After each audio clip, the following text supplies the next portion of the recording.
وأشهد أن محمدا عبده ورسوله أما بعد فإن خير الحديث كتاب الله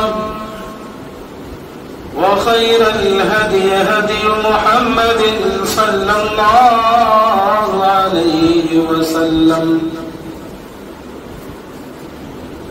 وشر الأمور محدثاتها وكل محدثة بدعة وكل بدعة ضلالة وكل ضلالة في النار فأعوذ بالله من الشيطان الرجيم بسم الله الرحمن الرحيم يا أيها الذين آمنوا اتقوا الله حق تقاته ولا تموتن إلا وأنتم مسلمون يا أيها الناس اتقوا ربكم الذي خلقكم من نفس واحدة وخلق منها زوجها وبث منهما رجالا كثيرا ونساء واتقوا الله الذي تساءلون به والأرحام إن الله كان عليكم رقيبا يا أيها الذين آمنوا اتقوا الله وقولوا قولا سديدا يصلح لكم أعمالكم ويغفر لكم ذنوبكم ومن يطع الله ورسوله فقد فاز فوزا عظيما أما بعد وقال تعالى في موضع آخر فأعوذ بالله من الشيطان الرجيم بسم الله الرحمن الرحيم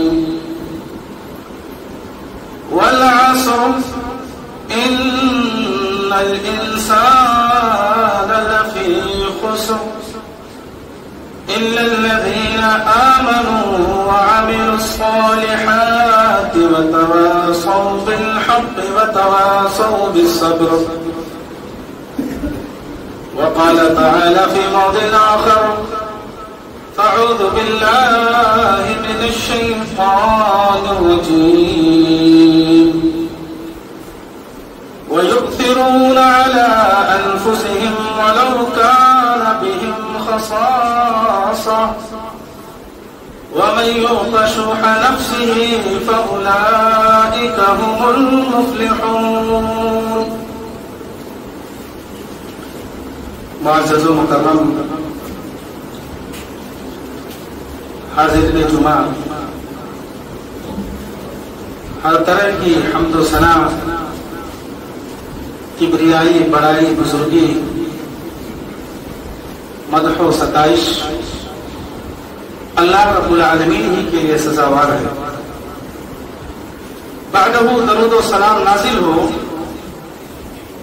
جناب محمد عربی صلی اللہ علیہ وسلم پر۔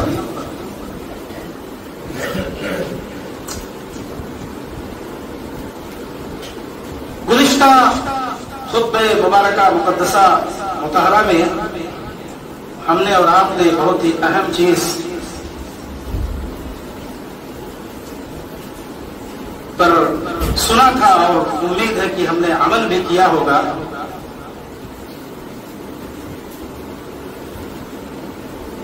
آج کی اس خطبہ مبارکہ میں ہم اور آپ ایثار اور قربانی کے تعلق سے سنیں گے اور انشاءاللہ الرحمن اس پر عمل بھی کریں گے.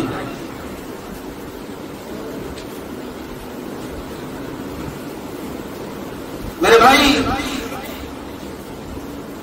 دنیا میں کوئی بھی قوم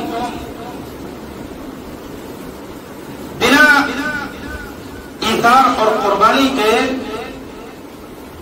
وہ ترقی نہیں کر سکتی ہے. اور بالخصوص کسی بھی قوم کے نوجوان جن کو اللہ رب العالمین نے ہر طرح کی طاقت اور قوت سے نوازا ہے، اگر وہ صحیح راستے سے ہٹ گئے، یعنی ان کے اندر ایثار کے بجائے حرص پیدا ہو جائے، لالچ پیدا ہو جائے، سستی آ جائے، تو انجام یہ ہوگا کہ وہ خود بھی دنیا میں ناکام ہوں گے اور آخرت میں بھی ناکامی کا سامنا کرنا پڑے گا.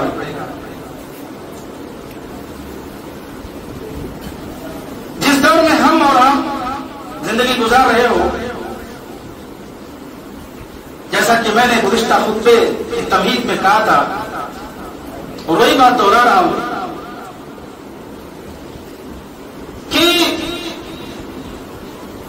اس فتنوں کے زمانے میں اور میٹریلزم کے دور میں، مادیت کے دور میں،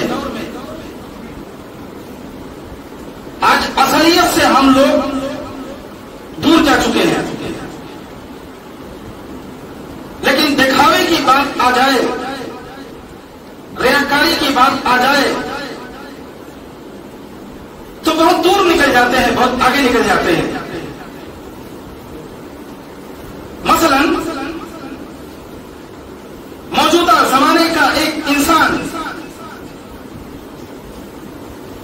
وہ لاکھوں روپے، کروڑوں روپے اپنی جھوٹی شان و شوکت کے خاطر پانی کی طرح سے بہا دے گا. اور آپ بھی اپنے آنکھوں کے سامنے، اپنے محلے میں، اپنے سوسائٹی میں دیکھ رہے ہو کہ اللہ رب العالمین نے جن کو مال اور دولت سے نوازا ہے، وہ شادی اور بیاہ کے موقع پر کس طرح سے اپنے مال اور دولت کو پانی کی طرح سے بہاتے ہیں.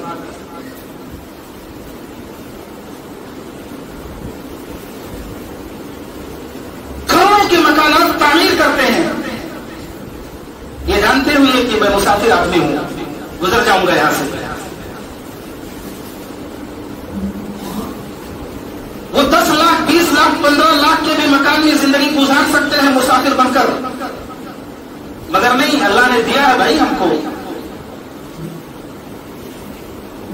کہاں سے دیا ہے، کہاں سے آیا ہے، سب کو معلوم ہے.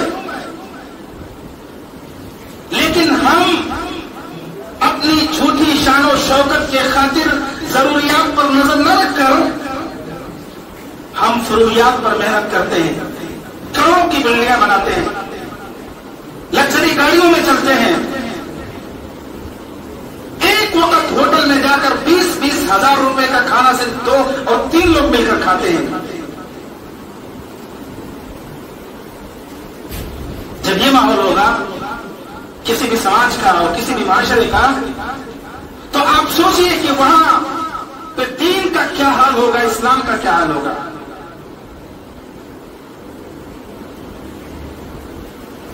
اللہ رب العالمین ہمارے اور آپ کے اوپر رحم فرمائے اور صحیح سمجھ دے، صحیح سوچ دے. کسی بھی سماج اور معاشرے میں امن کے قیام کے لیے، سکون کے قیام کے لیے، محبت کے قیام کے لیے ضروری کیا ہے؟ اس سماج اور معاشرے کے لوگوں کے اندر ایثار کا جذبہ ہو، قربانی کا جذبہ ہو.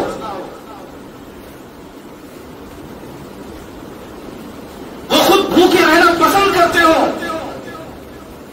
مگر وہ اپنے سامنے والے کی جو بھی ضرورت ہے اسے پورا کرنے کی طاقت اور قوت اپنے اندر رکھتے ہوں. دین اسلام جو الفت کا دین، محبت کا دین، ایثار کا دین، قربانی کا دین، ہمدردی کا دین، اخوت کا دین، بھائی چارگی کا دین. اب تاریخ اسلام اٹھا کر پڑھو. اسلام یوں ہی 23 سالہ مدت میں پوری دنیا پر چھا گیا اور آج الحمدللہ دنیا کے چپے چپے میں پہنچ گیا. اس کے پیچھے ہمارے اور آپ کے بزرگوں نے یہی ایثار اور قربانی دنیا کے سامنے پیش کیا. اور جب ایثار اور قربانی پیش کیا تو لوگوں نے آپ سے آپ خود بخود ان کو اپنا لیڈر مانا، اپنا حاکم مانا. زندگی کے ہر موڑ پر، زندگی کے ہر وقت میں وہ ہمارے بزرگوں کے بغیر نہیں چل سکے. تاریخ گواہ ہے. مگر آج ہماری اور آپ کی کیا حالت ہے؟ یہ وہ مسلمان ہیں جن کو دیکھ کر شرمائے یہود اور نصارا.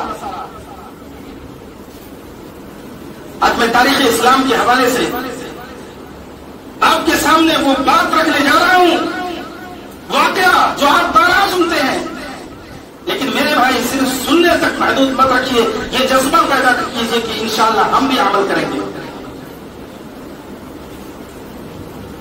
اور وہ جلیل القدر صحابی رسول جن کے ایثار اور قربانی کی بدولت اللہ تبارک و تعالیٰ نے قرآن کریم سورۃ الحشر کے اندر آیت نمبر 9 کے اندر ایک آیت نازل فرمایا. اللہ نے کیا فرمایا؟ وَيُؤْثِرُونَ عَلَىٰ أَنفُسِهِمْ وَلَوْ كَانَ بِهِمْ خَصَاصَةٌ وَمَن يُوقَ شُحَّ نَفْسِهِ فَأُولَٰئِكَ هُمُ الْمُفْلِحُونَ.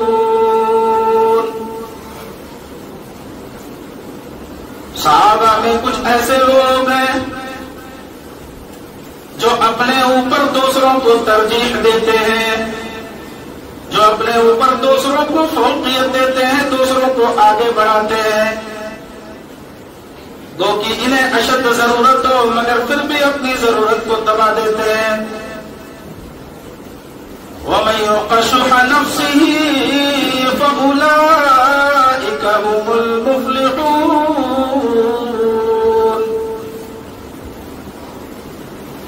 جو بھی نفس کی تنگی اور بغالت سے بچا لیا گیا، یہی لوگ کامیاب ہیں، یہی لوگ کامران ہیں. میرے بھائیوں، انسان کا نفس بڑا ہی خطرناک ہوتا ہے. اس نفس کے اندر ایثار کا بھی جذبہ پیدا ہو سکتا ہے اور اس نفس کے اندر مخالفت کا جذبہ بھی پیدا ہو سکتا ہے. انسان فیاض بھی بن سکتا ہے، ایثار و قربانی والا بھی بن سکتا ہے، اور انسان حرص و ہوس میں مبتلا ہو کر وہ اپنی جان تباہی اور بربادی کے حوالے بھی کر سکتا ہے. سیدنا ابو طلحہ انصاری رضی اللہ تعالیٰ عنہ بڑے مشہور صحابی ہیں. اللہ نے آپ کو علم قرآن اور علم حدیث کی دولت سے مالا مال کیا.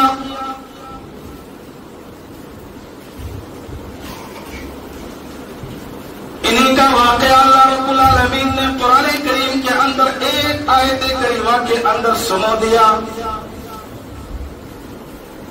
واقعہ یوں ہے، عن ابی ہریرہ رضی اللہ تعالی عنہ قال ان رجلا اتى رسول اللہ صلی اللہ علیہ وسلم. اور بعض روایت میں ہے کہ آنے والے مہمان خود سیدنا ابو ہریرہ رضی اللہ تعالیٰ عنہ ہے. تو سیدنا ابو ہریرہ رضی اللہ تعالیٰ عنہ کہتے ہیں ایک شخص اللہ کے رسول صلی اللہ علیہ وسلم کی خدمت میں حاضر ہوا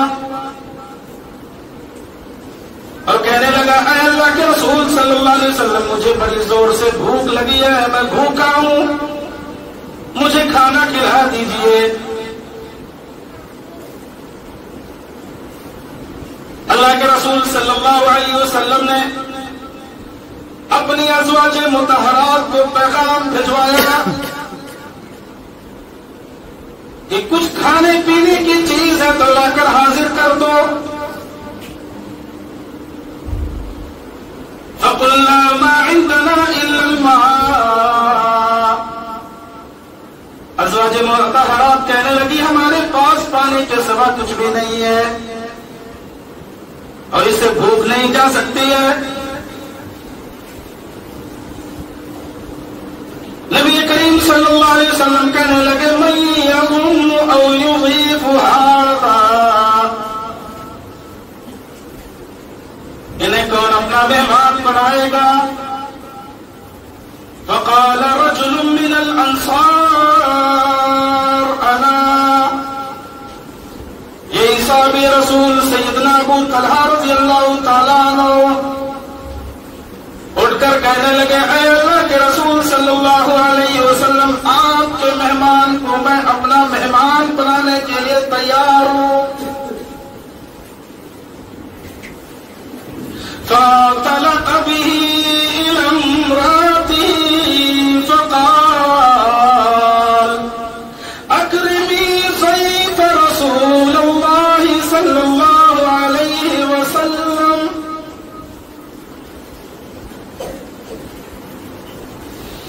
مہمان رسول کو لے کر اپنے گھر کی طرف چلتے ہیں اور اپنی بیوی سے کہتے ہیں او میری بیوی، مہمان رسول کی عزت کرو، ان کی توقیر کرو، انہیں کھانا کھلاؤ، تمہارے پاس جو بھی حاضر ہے کھلا دو۔ وہ بھی یہی جواب دے رہی ہیں۔ میری مائیں اور بہنیں ذرا غور سے سنیں، آج ہمارے گھر میں کوئی مہمان چلا آتا ہے، ہم یہ دیکھنے لگتے ہیں کہ مہمان نیا ہے یا پرانا ہے۔ اس مہمان کو ہم مہمان کی نظر سے نہیں دیکھتے بلکہ اس نظر سے دیکھتے ہیں کہ مہمان آنے والا پیسے والا ہے یا غریب ہے، نادار ہے، تلاش محتاج ہے۔ اگر وہ صاحب حیثیت دار ہے، مال و دولت والا ہے، پورا گھر اس کی خدمت میں لگ جاتا ہے۔ گھر میں مال نہیں، پیسہ نہیں، بغل والے سے قرض لے لیتا، ادھار لے لیتا ہے کہ ذرا دے دیجئے، فلاں صاحب میرے گھر پہ آئے ہوئے ہیں۔ لیکن یہ غریب رشتہ دار ہے، نادار ہے، مفلس ہے، اسے ہم مہمان کی نظر سے نہ دیکھ کر جیسا چاہتے اس کا معاملہ کر کے اس کو جلد از جلد فارغ کرتے۔ سیدنا ابو طلحہ انصاری رضی اللہ تعالیٰ عنہ کی زوجہ کہنے لگی ما عندنا الا قوت صبیاننا، ہمارے بچوں کے کھانے کے علاوہ کچھ بھی موجود نہیں ہے۔ ڈانٹا نہیں، جھڑکا نہیں، خبر دیا کہ بھائی گھر میں بچوں کے خوراک کے علاوہ تو کچھ کھانا ہے نہیں۔ اب آدمی کا امتحان ہو گیا کہ نہیں ہو گیا؟ اچھا ایک بات یہ بھی بتاؤں، سیدنا ابو طلحہ انصاری رضی اللہ تعالیٰ عنہ خوشحال بھی تھے، مالدار بھی تھے، اور ضروری نہیں ہے کہ آپ کسی مالدار کے گھر پہ جائیں تو سامان حاضر ہو، کھانا حاضر ہو۔ ایسا ہو سکتا ہے ویسا اوقات کی وقت پر آپ کسی کے گھر پہنچے مگر اس کے پاس نہ ہو۔ ہمارے آپ کے ساتھ کسی کے ساتھ ایسا ہو سکتا ہے۔ تو یہی معاملہ، گھر پہ بچوں کے کھانے کے علاوہ کچھ نہیں تھا۔ اب ابو طلحہ انصاری رضی اللہ تعالیٰ عنہ کہنے لگے میری پیاری بیوی ایک کام کرو، تم کھانا تیار کرو اور چراغ کو روشن کر دو۔ انہوں نے یہی کیا، کھانا تیار کر دیا اور چراغ کو بھی روشن کر دیا، چراغ جلا دیا۔ دسترخوان پر میزبان اور مہمان دونوں بیٹھے ہوئے ہیں، تشریف رکھ چکے ہیں، کھانے کی تیاری ہے۔ ان کی پیاری بیوی آ کر چراغ کو درست کرنے کے بہانے بجھا دیا، گل کر دیا۔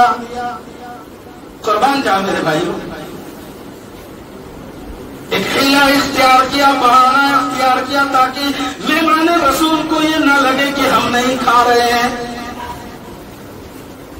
مہمان رسول شکم شیر ہو جائیں، خوب اچھے سے کھا لیں، ان کو بھوک کی احساس نہ ہو۔ ادھر بچوں کو پھیلا کر پھسلا کر سلا دیا۔ کر پاؤ گے ایسا؟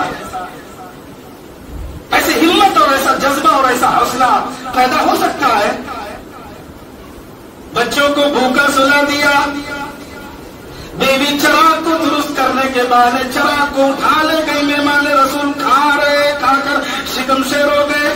فلما اصبح خدا الى رسول اللہ صلی اللہ علیہ وسلم، جب صبح ہوئی، جب صبح کی روشنی نمودار ہوئی، سیدنا ابو طلحہ انصاری رضی اللہ تعالیٰ عنہ جناب محمد عربی صلی اللہ علیہ وسلم کی خدمت میں حاضر ہوئے۔ اللہ کے رسول صلی اللہ علیہ وسلم نے فرمایا، ابو طلحہ آج کی رات اللہ رب العالمین کو ہنسی آئی اور تعجب ہوا تمہارے نیک عمل پر،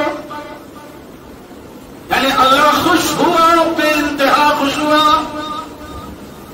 تمہارے اس عمل کو قرآن کریم کے اندر محفوظ کر دیا، اور بیان فرمایا وَيُؤْثِرُونَ عَلَىٰ أَنفُسِهِمْ وَلَوْ كَانَ بِهِمْ خَصَاصَةٌ۔ صحابہ میں ایسے لوگ ہیں جو اپنے اوپر دوسروں کو ترجیح دیتے ہیں۔ اور میرے نوجوان ساتھیوں، میرے ماؤں اور بہنوں، میرے بھائیوں، آج ہمارا اور آپ کا رویہ کیا ہے، سلوک کیا ہے؟ ذرا سی مال دیکھ لیا، ذرا سی دولت دیکھ لیا، اپنے سگے بھائی کو اپنے سے الگ کر دیا، رشتہ داروں کو الگ کر دیا، عزت کو الگ کر دیا، اقربا کو الگ کر دیا، سماج سے کٹنے کی کوشش کیا۔ یہ جذبہ یہ اسلام پیدا کرتا ہے، اور اسلام چاہتا ہے کہ مسلمان دنیا میں اسی جذبے اور حوصلے کے ساتھ زندگی گزارے۔ تو آپ نے دیکھا میرے بھائیوں کہ کس طرح سے سیدنا ابو طلحہ انصاری رضی اللہ تعالیٰ عنہ نے مہمان رسول کے ساتھ معاملہ کیا۔ اب آئیے ذرا